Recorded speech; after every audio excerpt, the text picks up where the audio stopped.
Whoa,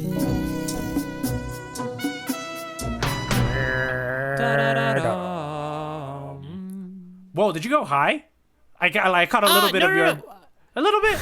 Yeah, I caught a little bit of your tone. I've gone higher before. This was not an extension of my range. I have a very vast range. Higher. Like, I've gone higher. Ladies and gentlemen, ladies specifically, back up. Have you guys heard of Frankie Valli? But have you heard of Jacob Jarecki, the tourist on the Grand Line Tourist podcast? There's a guy called JT. He has he sometimes hits some top notes, but that's like where Jacob JT's Jarecki. Range stops. That's where my range gets its tessitura. That's like where it starts to be. That's a phrase that means like that is the point where my voice really sings. Oh, the tessitura. What? Look at this. Look at us here at the Grand Line Tourist. Man. We do so much more than what we set out to do. But what is it that we set out to do? Let me tell you guys, folks. Here at the Grand Line Tourist, first off, we have a master's degree in segues, so I hope you enjoyed that segue that I just gave you. Oh, but yeah. Also, we are a chapter by chapter examining or re-examining, if you're like myself or like our very frequent writer, or tour guide himself, Christian, of Ichiro Oda's masterpiece, the One Piece.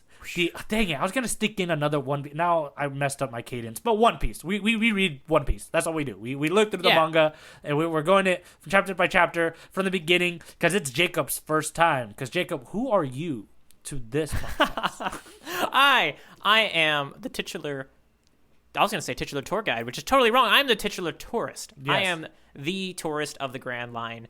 And we haven't even got to the Grand Line, man. This is like, if we were actual tour, we'd be like the push-off point, where everybody's still angry, acclimating to their rooms. Oh, man.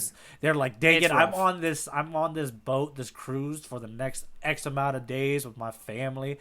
Maybe, sometimes there's like that station where you pay, and then like there's the people that don't look like they want to drive you down to the docks, but they're like, oh, we got to drive them down to the docks. And you're just like, are they going to get us down to the docks? Because I'm getting hungry. I didn't pack any sandwiches because you said this tour started at 10. It was done by 12. It's 11. Yeah. Ugh. That's the better metaphor. That's what this is, because we're going to be here in East Blue for about at least 100 chapters, I think. We're only a third from the state. In your metaphor, we need to pay off our title. Yeah, we haven't even paid off. We haven't even got there, man. So we're going to get there, though. Eventually, we're going to take the trip to the Grand Line that we at least have a map of. We have a map of it. That is okay. I did really like that map sequence. But you know what? How are we going to get there? What today are we going to do to get there? Well, let me tell you, we're getting a step closer. But first, we got to get off this island. We got to deal with some of these things that's happening here. So what's happening in this current chapter, chapter 34, titled The Humble Servant? Earlier I said savant, and I got mixed up that I didn't really want to say savant, and now it still came up because I said humble. Weird. The Humble Servant, chapter 34. We open. Well, somebody's not a savant at delivering the itinerary. Oh, there it is. Now we pay off. Burn. We pay off our jokes. We don't wait long for our callbacks to pay off. We call back. We don't want to forget them ourselves. We don't want you to forget them. No. We don't value our audience's intelligence. We're just like, we don't value our own intelligence. We need to get this done fast. Yeah. Otherwise, the moment's gone. Isn't that the most American thing we can do, folks? Let's get to this. All right, we open with a foot on Luffy's face. All right, well, that's the best opening. A foot, Nami's foot specifically on Luffy's face is awesome. It's beautiful. It's so zoomed in. It's the best form of just visual comedy I can ever ask for. At the same time, Jin goes, chakram. That's the term. That was the name of the weapon that we could not figure out a few chapters ago. That's the term. I'm glad we got it. Oof. Apparently, what Django's been hanging and hypnotizing people with is a chakram, which I think chakrams are typically bigger than what he's throwing, or we just have been visually not comprehending how big his hypnotist thing has been, which could also make sense because Luffy got hypnotized all the way up there on the top of the ledge. There was quite a bit of perspective going on. Yeah. Right. So it's like, because I think chakrams are about the size of a frisbee. In my head. Okay. Right? No, I've never actually heard the term chakram until this moment. I've heard the term chakra, I think. Right, but that's a different unleash thing. That's your inner stuff. chakra? Yeah, that's like energy and aura within ourselves and all that good stuff. And it's not related to chakram, you don't think? I think potentially. I think it could be. I think it is like used by spiritual. So yeah, for me, I didn't have any visual for how big a chakram could be because it was a new thing to me, Anyways, but I like it. Frisbee sized. Frisbee-sized. What's Oda doing? He has no clue what he's talking about. Chakram, this tiny thing. What's going on? Well, this chakra specifically is still flying towards Nami. The way it's built is it's flying towards her about the same time that she lands on Luffy's face. Luckily, though, her foot on his face wakes up Luffy just in time for him to get off underneath this giant thing that he pulled off of the boat to get in front of Nami to yell at her about for stepping on his face specifically, and also getting in the way of the chakram, landing straight in the back of his head, which, by the way, is the one thing that can hurt him, as we have established before, right? Knife, cutting things help, blunt things don't work on him, but cutting things help.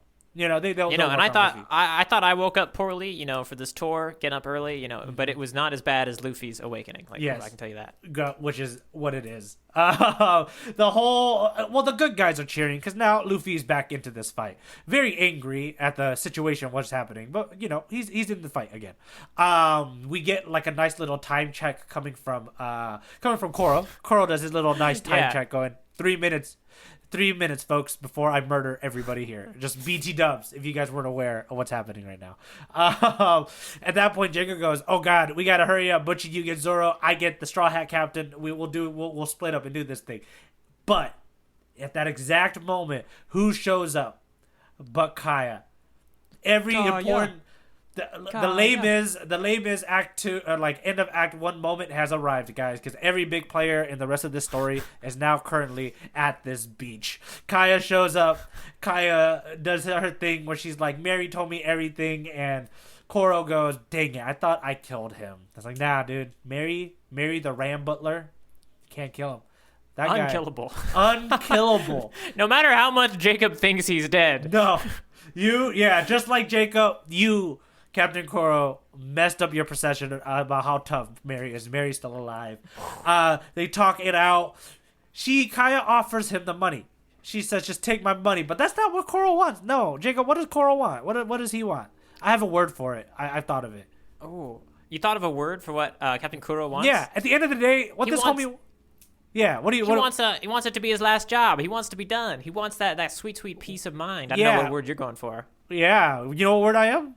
Do you know the word? Which word?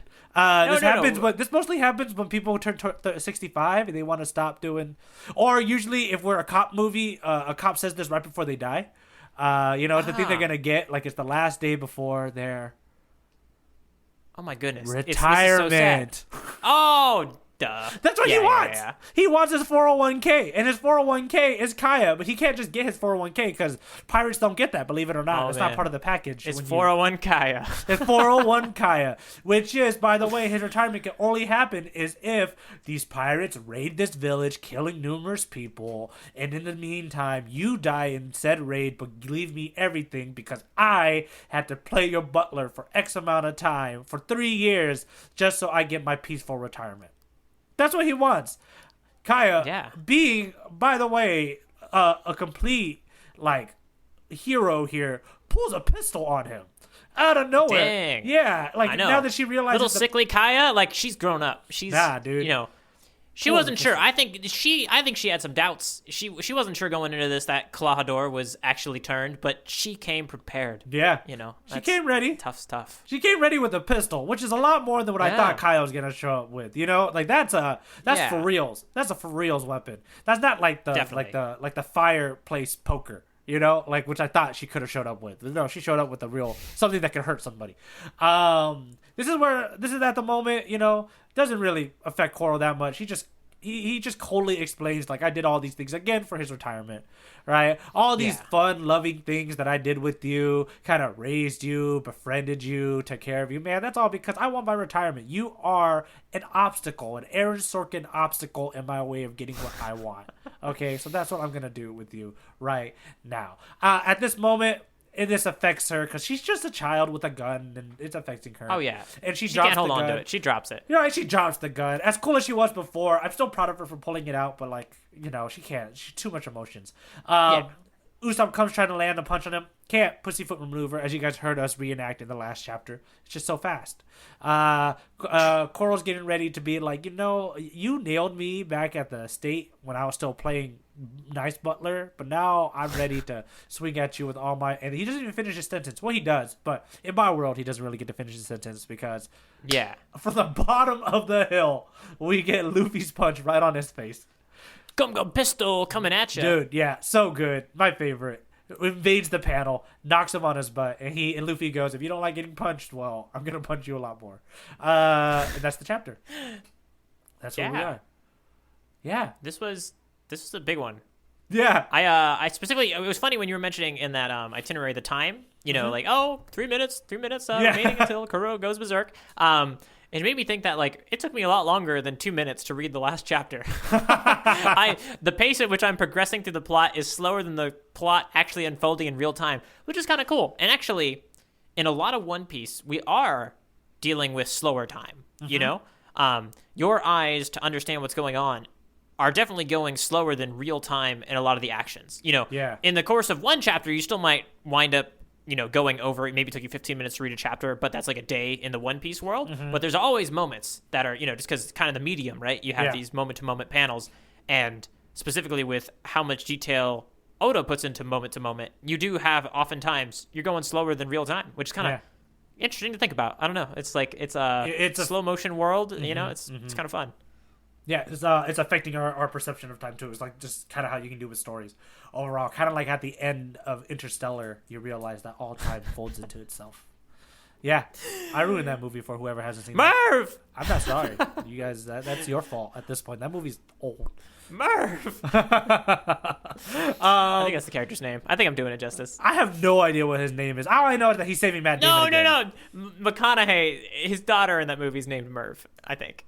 Her name is Murph? Or her name is Murphy and he calls her Merv for short. It's okay. Love transcends everything. That's the point of that movie. Also, Matt Damon and Clawhador showed that love can be used, as a weapon. And it can transcend trust. And, basically, I really like that bit. I'm kind of bringing up the section where... Oh, yeah. It reminds us, Clawhador, when he starts saying it, you kind of think like, oh, Clawhador is saying that, like, hey, Kaya, I did spend a lot... Maybe he's trying to pull a little fast one on her and say, I spent a lot of time with you. That means something, right? And no, that's not what he's saying. It might have started out with you potentially thinking that, but it's saying, I bowed to a spoiled little girl for this long. Do you know how humiliating that is? Obviously he has good reasons for retirement, but yeah. And I also, what's funny is I think this is just one of those a difference of you being a tourist and me being a tour guide. Because initially when he started, I didn't think that at all. Because I remember you were still very much on the I had a joke question in here to ask you, like, do you still think he could turn around? Do you still think there's a chance? I do. There's a chance. No. This is. I have to admit, there has been a huge payoff for the maniacal nature of this man, Clawhador, and it sells. Yeah, I like it. It sells. Like I buy it. So for my rereading, right, to my initial point, my rereading of this is like he has every intention right now because, you know what, this girl wasn't supposed to show up. I was going to kill her regardless. But I'll give my monologue now. I'll tell you what I've been doing. I'll tell you right now. I'll tell you coldly across the board. Because you know what? He's also weaponizing how weak she is. Right? He's impressed that she pulled a pistol, just like the readers. Like, I think we're all impressed that she pulled a pistol. Look at this girl. But I know that she's not going to be able to shoot me because let me list out the reasons why. You are too loving, like you are too sheltered. You're built in this sort of way, in this reality that you do not understand me and my ability to just get what I want. Because remember, he's also kind of known for having like a very, strategic mind, right? Like he plans things out. In his head, 3 years was the perfect amount of time. He was going to do it, right? These are all the things that he has lined up. And to him, like he's so obsessive about his plan working. It's like a guy who plays a video game and expects his plan to work completely the way it is and gets upset when it doesn't, right? Like when a guy who plays StarCraft, he's like, my plan was perfect, right? He gets most joy from making his plan work, not so much joy of winning, all that good stuff. He's angry, he's angry that he had to do these things, and now look at all these darn things in my way, getting my things, and you coming here now, regardless, I don't care. I'm gonna kill you, but I'm gonna kill you the way I planned. So good. So fun. No, Clawhador. I know we talked last time about what our thoughts on the payoff of his kind of ability and his, his claws. I think almost didn't need any of it. His payoff for just being maniacal is good enough. You know, and this was another example of it, and I really dug it. I also have this funny thought that like we always thought Kaya was just really sick, having a hard time walking from from her house to the beach, but I think it's because she was lugging that pistol, dude. That's really what took her so long. She had to lug that heavy thing. She was ready to pop, I wonder, how funny would it be if she was ready to pop either Coral or Usopp? Like, she was going to go and she's like, I'm going to pop either one. Oh. Right? She's like ready. She's like, one of these mofos is lying to me. And I got to know which one it is. And I'm getting down to that beach to figure it out. Right. She's ready to pull that trigger, dude, as much as she can at least. Or at least threaten. Who knows? But I also like, and we joked about it last chapter, which is all of this is just happening at the beach, which is really cool because I think it's going to pay off this idea of like the village people aren't going to know anything that's happening here. All of the drama is at the beach, right? Like it's all happening there. So I think it's just fun. Just a fun perspective because now that Kaya's also there, like all of the players, this is as lame as it gets. They're all here, yeah. Any other thoughts? Anything else on your side? Yeah, one thing I did, there was a few moments in this chapter that left me just slightly confused, and I'll draw attention to one wording of them is when Usopp, Kaya has just come, and this is what Usopp says. He says, "It's okay, Kaya. Why'd you come here? You've got to escape. They're out to kill you." And then Kaya responds with, "But aren't you fighting them?" With like a question mark, right? Mm-hmm.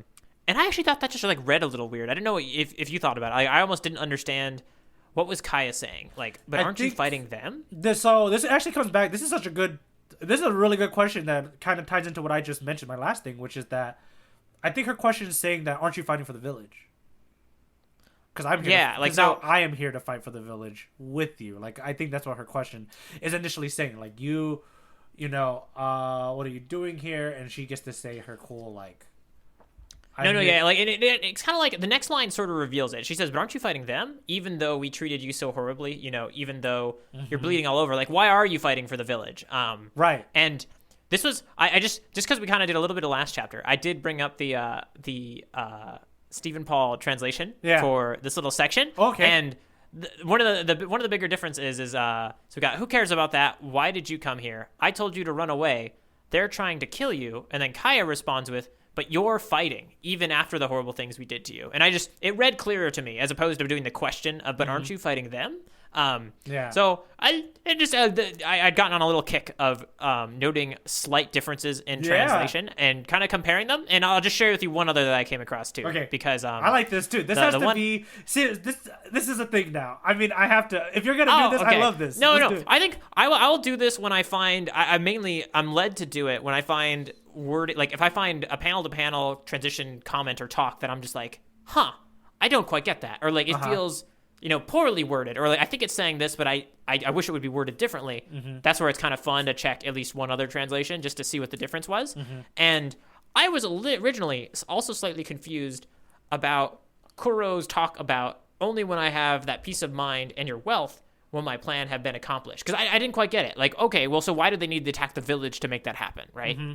So, and actually, what's your take on that before I go to like? It's part of his plan. Like that's his whole plan. Like the idea is that she dies in a pirate raid. It isn't. Yeah. That's what has to. But a pirate raid needs to take place for the village to believe that it's a tragedy, right? She needs to die in disaster. She can't die or give money to him, or else he's robbing him and he's robbing her and he's still on the run. Gotcha. No. And so in that statement, that's kind of all implied. Yeah. And an interesting thing between we have only when I have that peace of mind and your wealth will my plan have been accomplished.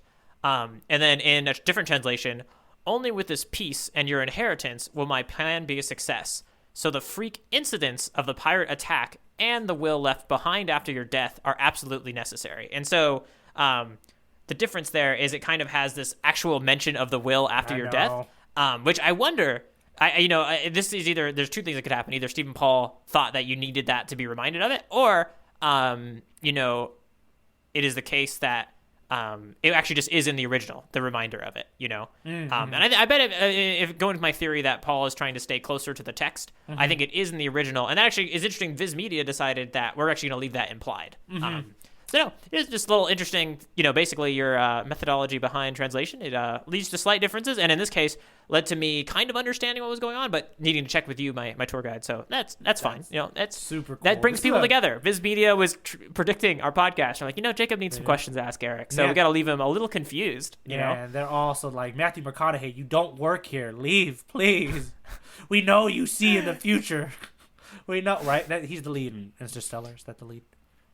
No, it's not Matthew McConaughey. Is it Matthew McConaughey? It's Matthew McConaughey. It is Matthew McConaughey. You've got to. Sorry, you got me all worried. I was waiting for a reaction. I was like, am I saying the right actor? Which white man is in space this time? I'm tired of your ignorance around Matt Damon, Matthew McConaughey, Nolan films. And you know what? I don't know if you have anything else, but I could use, a little bit of a bounce from the sad tragedy that is the life of McConaughey in the movie that I can't think of the name of, which we've just been talking about. Interstellar. And I could do some little ha-has. What do you think? All right, let's get some ha-has going. Let's do it. Oh yeah, Opie's got jokes. I got some. Yeah, they got some jokes. But for me, I only got like one sequence of jokes. So okay, deliver your sequence. It's just the opening. I love this opening of her stepping on his face and waking him up. But you creep! Why'd you have to step on my head? Yes, that one. First off, like he's not even mad about being woken up. It's the face stepping is where he draws the line, which I think is really funny. Yeah. But also I like the he yells at her that really hurts after the chakram hits his head. After he pulls it out. Yeah. And she has to say that's obviously not me, right? Because I'm facing you. How would I have been able to? Right. So it's great. Those are my two.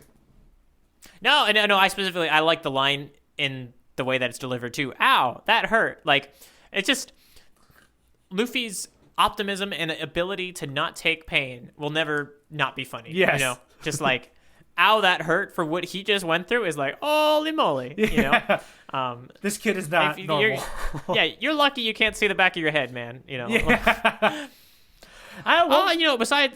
Mm-hmm. Oh yeah, go ahead. Oh no, at one point I was like, because again, I'm rereading this, but I don't remember all the beats of these stories, right? So I'm not gonna remember. If I reread this again a year ago and later, I'm not gonna remember either. I thought it was like that's looking like it's going pretty fast. I think that's gonna like go through you, but apparently not Luffy, right? Right? I thought that was not Luffy. Yeah, no, I think from a actually from a real physics perspective, I don't think it would go through someone's head, but I think anime and manga physics would make you think that it would. Right. Something that slices being thrown at that speed, that's like someone's special chakram. You're like, oh, no, that's going to slice something. Yeah.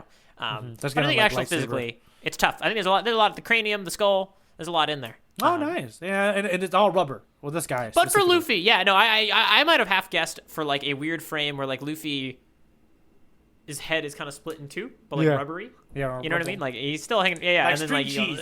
And it kind of like, yeah, string cheese. Oh, that's perfect. Yeah, we did it. Oh, we did it. Wait, there must be some manufacturer of string cheese in Japan that has it Luffy branded. There must be. Oh yeah, I want some Luffy string cheese. Oh, yeah. That is like. This is a really small. This is a really small segue, but I have to say there is an instant noodle brand that made their own fun little they had One Piece partnership, but they made these fun commercials where they animated small the beginning, well actually the section that we're in, stories of One Piece but in high school. But so they're not pirates, they're all different high school seniors and kids and all that stuff. It's super fun. I have to send it to you. But yeah, it's just like a reimagining of the opening story beats of One Piece, but they're modern high school students. At high school. Mm-hmm. Is Buggy in high school? Yeah, I think they do. I have to look it up, man. It's cool. Depends on how far they get. I don't know how far. I need to see how far before I show it to you, or else it might ruin some stuff for okay. You. Oh yeah. You got to be careful. Yeah, I got to be careful. I am but a tourist. Everything I see from the bow of this ship is falling on virgin eyes. Mm-hmm. Untouched by the sacred wonders. That's a weird. Well, I know that. I think that is a great word. Virgin eyes? Man, dang it! I want to say great use of the word. Oh, I think that's it's a poetic turn of phrase, and you know what? Okay, I'm just gonna say another joke. Same old Nami. There's a lot of treasure on the line. I thought it was, this is more of a character beat than anything else. Can't get. Oh, I'm still thinking of that. I'm still thinking of that Lord of the Rings scene where Aragorn's like, Legolas, what do your elven eyes see? Now replace that with virgin eyes, and what is Legolas? And then get my face instead of Orlando Bloom, and it's all Jacob, perfect. what do your virgin eyes see? Well, let me tell you. lots of quaint piece. Yes. Yes. See Buggy the Clown taking his geometry test. No. I just my last little bit of the joke, which I already kind of mentioned, was just that the same old Nami. I love that too. When she's it's actually very. I thought it was very cute in regards to this idea of a character actually growing, but not owning up to their progression by falling back on, I just for the treasure, just for the treasure. Yeah, it is. Oh very yeah, cute. just for the treasure. I don't believe you, Nami. You're falling for these townsfolk, and you're a better person. Maybe not though. What's so fun too? Like she says we have that little interaction before Koro does his like villain monologue. Before there's more things on stakes here. Because before, it was like, all Usopp. Like, it was like, all Usopp, things we're doing on Usopp's side. We're helping him because this is what he wants, right? But then, like, let me tell you, this giant villain monologue is going to lead to, and I wrote down, I forgot to talk about this in the discussion section, which is, it's leading to this battle of philosophies that's coming.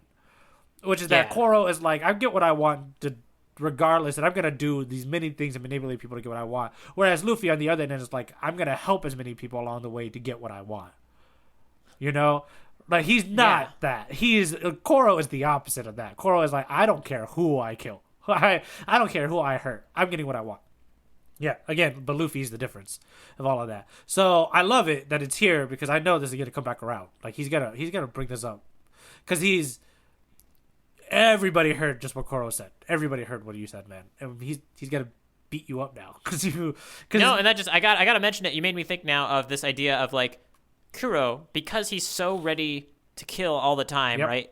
That's why he has that mannerism of pushing up his glasses, right? Because he can't let go of basically being like a weaponized creature, right? Yeah. While Luffy, he looks like a normal dude most of the time, and actually, you got to do a lot to get him to kind of like go into any sort of full mode. Like most of the time, he's just walking around, being like, "Oh, look at this, that's cool." Yeah. So that kind of speaks to Luffy is not a violence forward. To get what I want sort of person. No, not at all. He's very much like, if you think about too, like the breakdown of these arcs that I'm sure we're starting seeing a pattern of, is like he's very much like, I'm an observer of this world, and I'm here to enjoy, and essentially he's here to be a tourist on your island just like you. Like I'm here to tour and just experience your island and eat for the most part. And I can leave, and like if nothing's happening, I can leave, like, and that's what I think is so fun about these cover arts. Like for example, to come back to this cover art of him like enjoying, they're having like a fun time playing music with all these animals in this cover art. I like to imagine in my own headcanon that these are the fun islands that he goes to where there's no conflict. Where like conflict isn't happening, right? No, I almost wish we had more chapters like this. Like I wonder, I can't remember the name of the character now, but the treasure chest pirate, Gaiman. Gaiman. Like I almost, I kind of like those lower stake chapters a little bit, just because our characters are so much fun to interact with that I definitely like these little, maybe some more parable chapters will be coming. Yeah, maybe every now and then, maybe between larger arcs. And before we get to one of our next sections, I did really enjoy kind of in the spot where we usually have there's a certain name for it. What do you call the section where Oda responds to readers? SBS corner, right? This time it was Q&A reader suggestions, and I just wanted to call out, I don't know if you read through them. Yeah, I did, So which one would you actually want to have put into future volumes of One Piece? I specifically wanted, one of the examples there was an advice column called Ask Luffy, because I just think it's going to be hilarious. So that's the one that I would have wanted. Questions asked to Luffy. That is a good one. You know which one I would have loved, and I think it would have been so cool if he did this, but maybe he's not as interested, was an animal encyclopedia. Not just for the island that Gaiman's on, but like I think for yes.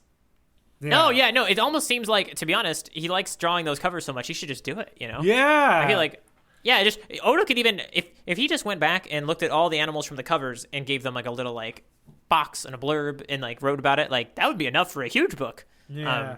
Hey, what's the name of those, that. If one day when I own my own space and like house or apartment, I would love to get like how people put it's like hipstery to put books on tables, even though like a dining table or like a regular table, like just a regular. Or you say like I would put like books on a regular table. Yeah, just like kind of decoration for people to flip through or whatever. I would love to get like I think you're talking about like what do you call those books? What do you call that situation? Wait. Am I making it up? I've seen it before. No, you're not. It's like there's a certain name for those books. It's like you walk into your room, you walk into like the living room, and there's like table. The table has a special name though. It's not commonplace table. It's like, it's close to that though. It's like, those are commonplace books that go on the commonplace table, but it's not commonplace. There's a different word for that table in those books. We'll have to. We're gonna put this at the beginning of the next episode of the next podcast when we figure out what this is. This is the thing. It's definitely a thing people do, right? I don't know. It's hipster. Yeah. I say hipsters, but really, I use the term hipster for anything that I don't really understand. And this would be one of those big books that's like a big photo illustration colors of national parks, right? And you're like, yes. Oh, so pretty. I'm bored while you're like preparing dinner. I'll look through your. Dang it! Why can't we remember the name of those books? Book that's on the table right here. I gotcha. No, that is accuse us, readers and listeners. Readers and listeners, accuse us of not covering that if we don't get back to you, because we want to educate you about various vocal techniques as well as entertain you with our talkings. But enough talking. It is time. Sorry. Well, before you go, anyways, I was saying I would love a book like that. Never mind. Not enough talking. We got more talking. Before we go, then we could throw panels at each other. I said I would like a One Piece, like of just the cover arts. I would love that as like a desk book. Wouldn't that be cool? That'd be the coolest thing. I'd be so happy. Like, and then he has such beautiful like colored covers sometimes too. And I think that's so cool. I would. All right. I would pay money for that. I wouldn't. I'm glad you would pay money for that. Now shut up and get your panel ready, because it's time for the panel battle. This is the section of the podcast where Eric and I choose the panel that has appealed most to us in this chapter, the one that has spoken to us, that is whispered as we turn the pages. We heard them speak, and now we're going to lock them in a little duel to the death, not unlike what I think may be coming to Captain Kuro and Luffy in the next chapter. Nice. With that said, we don't want to do this in a little bubble. We want you to be involved. Feel free to reach out at grandlinetourist@gmail.com. Write in, talk to us about your, experiences with translation in One Piece. Tell us about your favorite panel in the next chapter that's coming, and we'll bring it out to battle with ours. Any sort of fun thing you want to write in about, please do. iTunes reviews and stars and pretty things like that are always welcome as well. That said, who's throwing the first punch today, Eric? Last chapter I threw the first punch. I feel like maybe this time I can have you throw the first panel at me. I'm ready for it. I also have to apologize on behalf of my dog. She's going kind of wacky on this side of the mic. So that's okay. But she's really now small. The problem is, if she's not wacky enough and people can't hear it, they're going to be upset. So she better be at the right level of whack where it comes into the recording. Otherwise, I'm going to have to ask you to field record your dog so we can dub her in. I mean, geez. I do it. That feels like way too much effort, but I would do it. That'd be way too much to pay off this bit that we just created. Where's your punch? Yeah, Where's well, your okay, just to make the bit even. Okay, there, it's coming in. Oh, this is a very Eric panel too. If I was gonna choose this one. So I said my character arc. I need to become a little more Eric. Maybe I'm gonna bounce back in a couple of chapters to being more Jacob. But right now, I'm feeling Eric. It'd be funny if I had two and I picked this one. If you pick my other one, I'm gonna be upset. It's gonna be so funny. Tell them what's going on. All right, so this is I'm assuming the top one, the big panel. Top panel. Yeah. There's the panel of this is such an awesome panel. It is Luffy landing his down the hill punch on Kuro from all the way down there. His sniper shot, his snipe from all the way back there. We have Usopp in the frame. We have Luffy's arm that looks like if it was Dragon Ball Z, that'd be like a power blast, but it's just his arm. It's his arm landing on Kuro. Kuro's he's taking the full on punch, pretty much getting knocked off of his feet. We have Bam in such great letters, huh? The lettering of this onomatopoeia is so cool, and just a giant reaction noise in a bubble there. And the impact lines are so good, so good. I just want to draw your attention, if you hadn't, to follow the arm. Where does it end? Way past him. Yeah, did you see that the first time, or are you just seeing it now for the first time? I knew that it went way past him, yeah. Oh, yeah, no. I think it took me a little while to see the tiny little fist at the edge of this long arm. That's another particular reason why I love this panel. It's just I originally thought, it ends at the contact point, right at Clawhador's face. And it's like, oh, wait, no. He punched through the guy. It's just whoosh, going on. This is it's one of those, it's kind of like that whole lightning thunder thing, right? Like the sound and the impact happened way after the actual thing hit. like it's already, look how far his arm is. Oh, and I didn't notice. Is Captain Kuro in slippers still? Yeah, he's still wearing his weird little striped shoes. Still wearing his weird little slippers, little striped little slippers. Oh, that is wonderful. That is very Makes cool. you wonder if that's how he stays so quiet. He's just walking around in slippers. Oh! Make you wonder. No, I think I predicted it could have been devil fruit before. I want to take that prediction and shove it into the ground like a... Devil fruit slippers. There's slippers who ate devil fruit. Yeah. That's what it is. Oh, yeah, the slippers ate the devil fruit. That was exactly what I was thinking. Oh, that's not where you're going? That's weird. That's where I was going. Send your panel of attack back at me, Eric. I am ready. Oh, okay. No, this is good. This is like a pure Eric panel. This is classic. I think this is actually the first panel of the entire chapter, right? Yeah. What a good cold open. Yeah, this is... Oh, yeah, this is... Oh, man. Poor Luffy's face is completely squished into the ground. We have the heel of Nami and her boot just destroying his cheek, obscuring one eye from vision. Automatopoeia. Same automatopoeia. That is not something that I'm going to do a special sound effect for when we have the panels that have the same automatopoeias in them, but it is interesting to note. It is bam. Bam in both of these in different ways. The B and the A are together in yours with the M off to the side, while in mine, the force of the punch is so wild. The B, the A, and the M are completely separated. And I think Luffy's saying, "Hey," right? Because he just got squished, right? I don't know. Let me go back panel. to the front. It's probably one of those speech bubbles that kind of is hinting at what Luffy says as the panel starts. It's kind of like continuing of action, I think. But either way, a fantastic choice. All these resonant lines kind of bouncing off. What if it's Django yelling, "Hey, I'll split you in two"? Oh, it could be. Yeah, it would actually make a lot of sense because usually, I don't think this has been a technique that Oda has used where a character that clearly isn't saying something has a speech bubble in that panel. It's more like the character off screen would be saying it, or off panel. So I think you're probably right. I just was theorizing about it, but no, fantastic choice. Great panel. You can even see a little bit of his hat over there in the right side of it that I didn't notice the first time. Oh yeah.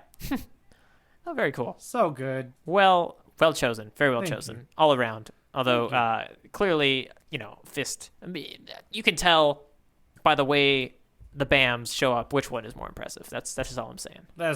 For mine though, you have to interpret it this way. It's BAM for the initial contact of the heel, and then AM for the squish.